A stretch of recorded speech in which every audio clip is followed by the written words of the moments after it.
বিড়ালকে ভালোবাসবেন। ও মুসলমান শুনে নাও, আল্লাহ নবীজি, ও মুসলমান শুনে নাও, দিলের কান্ডা লাগা শুনে নাও, পৃথিবীর মধ্যে মহামানব যারা আছে দুনিয়ার মধ্যে বিড়ালকে ভালোবেসেছে।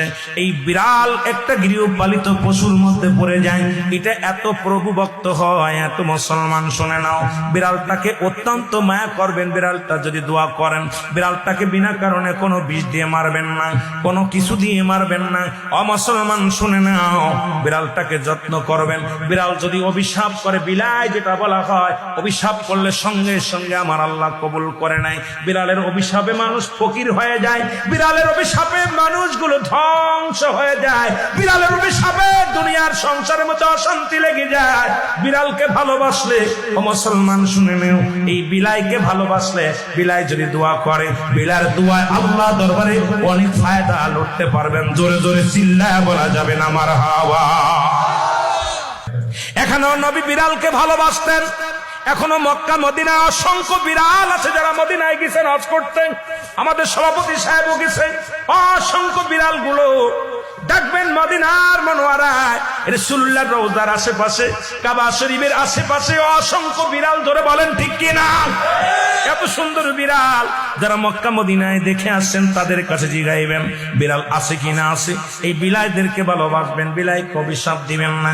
একবার এক মহিলা অমুসলমান রাসূলুল্লাহর কদমের মধ্যে একজন বিড়ালকে বিষপান করায় মেরে ফেললো।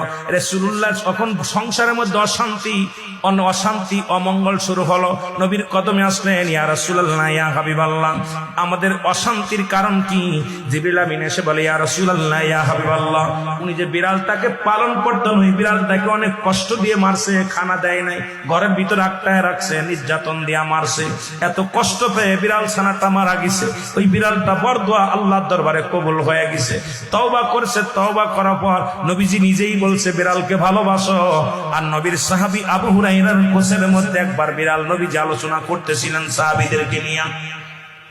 বিড়াল ছানার পিতা আবু হুরায়রা, আল্লাহু আকবার বলেন না। বিড়ালের পিতা হঠাৎ করে কোসের মধ্যে বিড়াল ডেকে উঠছে। নবীজি বললেন, এ আবু হুরায়রা। সবাই আশ্চর্য হয়ে গেলেন, এবার বিড়াল ছানার আব্বা কি ডাক। হঠাৎ করে আব্দুস শামস আব্দুর রহমানের কোসের ভিতর থেকে একটা বিড়াল বাইর হয়ে আসলেন। নবীজি আবু হুরায়রা নাম দেয়া পর উনি বললেন, ইয়া রাসূলুল্লাহ, ইয়া হাবিবাল্লাহ, আজ থেকে আমার সমস্ত নাম আমি অফ করে দিলাম। আমার নবী আজ থেকে বিড়ালের বাবা বলে আমারে ডাকছে, আমি বিড়ালের বাবা হই। জগৎ বিখ্যাত একজন সাহাবী, যিনি পৃথিবীর মধ্যে বিড়াল ছানার পিতা নামে আখ্যায়িত। জোরে জোরে চিল্লায় বলেন মারহাবা।